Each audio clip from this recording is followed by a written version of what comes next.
Dans cette vidéo, nous allons créer notre premier projet avec Phoenix. Pour créer un projet avec Phoenix, il faut lancer la commande mix phoenix.new et le nom de notre projet. Pour nous, ce sera Blogy. Alors juste, avant de lancer la commande, mix, c'est quoi? Mix, c'est une commande qui nous permet de lancer des commandes Elixir. Et la commande mix phoenix new, ça va nous permettre d'initialiser un projet Elixir. Donc je vais lancer la commande. Là, on va me demander si je veux installer des dépendances. Je vais dire oui. Et on va voir ce que c'est que des dépendances après. On attend un peu. Voilà, on a téléchargé nos dépendances. Donc là, on nous donne la suite. Qu'est-ce qu'il faut faire? Il faut se déplacer dans le dossier Blogy avec la commande cd. Donc on a créé un dossier Blogy. Donc c'est ce que je vais faire. Je vais me déplacer sur Blogy. Ensuite, je vais lancer la commande ectocreate. Ectocreate, ça permet d'initialiser une base de données. C'est ce qu'on va faire. Et enfin, je vais lancer la commande mix phoenix server. Mix phoenix server. Mix phoenix server, ça nous permet de lancer notre application. Donc si je fais ça, on nous dit que notre application... Alors, je remonte un peu. On nous dit que notre application est accessible à cette adresse-là. Je vais copier l'adresse et je vais lancer cette adresse dans mon navigateur Chrome. Voilà, on a une application Phoenix qui est en train de tourner. Maintenant, on va faire un petit tour dans l'arborescence des fichiers générés par la commande mix phoenix new pour comprendre un peu la structure de notre application. Pour ça, je reviens dans mon terminal. Je vais ouvrir VS Code. Je vais dézoomer. Voilà. Donc comme vous pouvez le voir, on a pas mal de fichiers, de dossiers qui ont été créés pour nous. Et on va commencer par les fichiers du premier niveau. Le fichier le plus important, ça va être le fichier mix.exs. Le fichier mix.exs, c'est la carte d'identité de notre projet.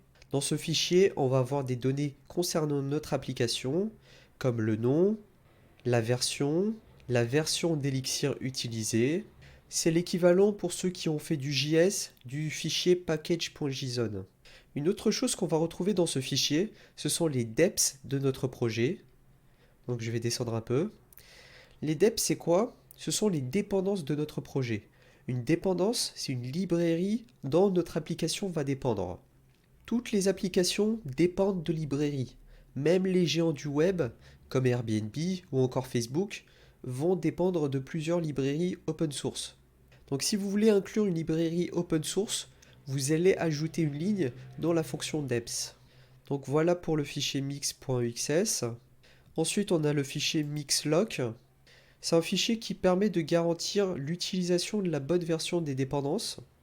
C'est pas un fichier auquel on va prêter trop d'intérêt pour le moment, donc on va passer à la suite. On a le fichier formateur.exs qui permet de configurer le formateur de notre éditeur de code. Ensuite, on a le fichier gitignore. Donc si vous avez fait du git auparavant, ça permet d'ignorer des fichiers ou des dossiers. Enfin, on va avoir un fichier readme.md qui nous donne des instructions pour initialiser notre projet. Voilà pour le niveau initial de l'arborescence. Maintenant, on va passer aux différents dossiers. Le dossier build, c'est là où on va avoir la compilation de nos fichiers. Le dossier elixir.ls, c'est un truc généré par VS Code. On ne va pas prêter trop d'importance à ce dossier-là. Le dossier asset, ce seront tous nos fichiers JavaScript et CSS. Vous avez éventuellement un fichier package.json pour pouvoir télécharger des dépendances JavaScript. Ensuite, on a les configs. C'est là où on va poser nos configurations en fonction de nos différents environnements.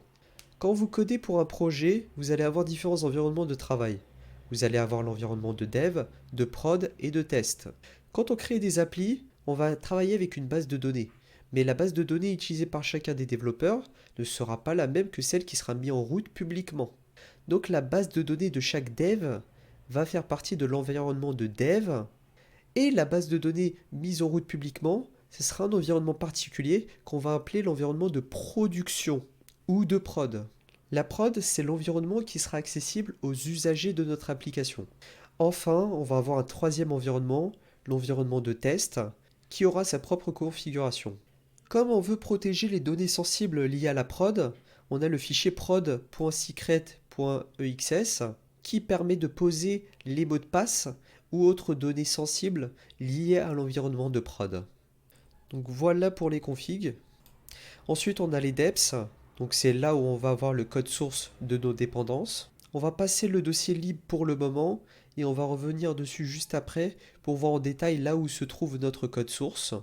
Ensuite, dans le dossier priv, on a le dossier getText.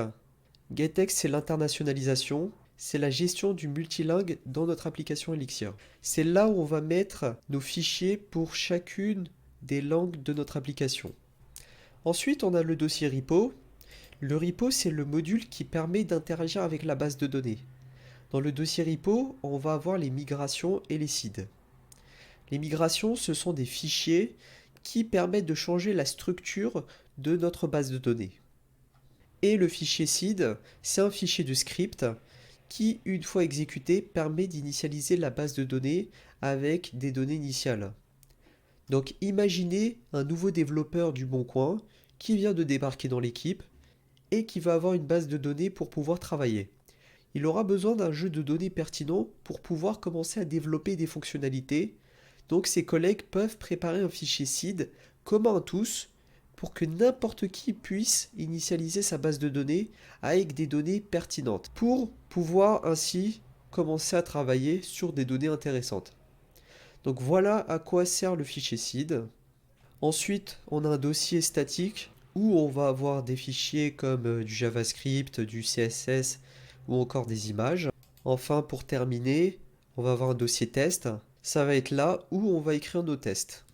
Maintenant qu'on a vu tous les dossiers et fichiers en dehors du dossier lib, on va se concentrer sur le dossier lib. Le dossier lib, c'est notre code source. Donc c'est là où on va implémenter le MVC pour chacune de nos actions.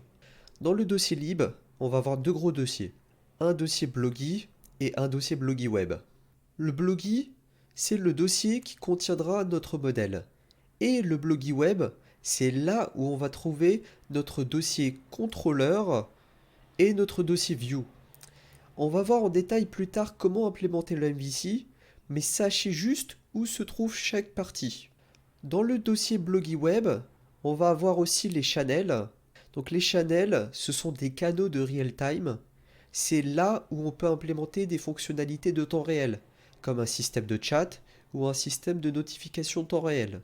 On va avoir aussi les templates. C'est là où on va mettre notre HTML pour les views. On a un fichier endpoint qu'on verra plus tard. GetText, c'est le multilingue.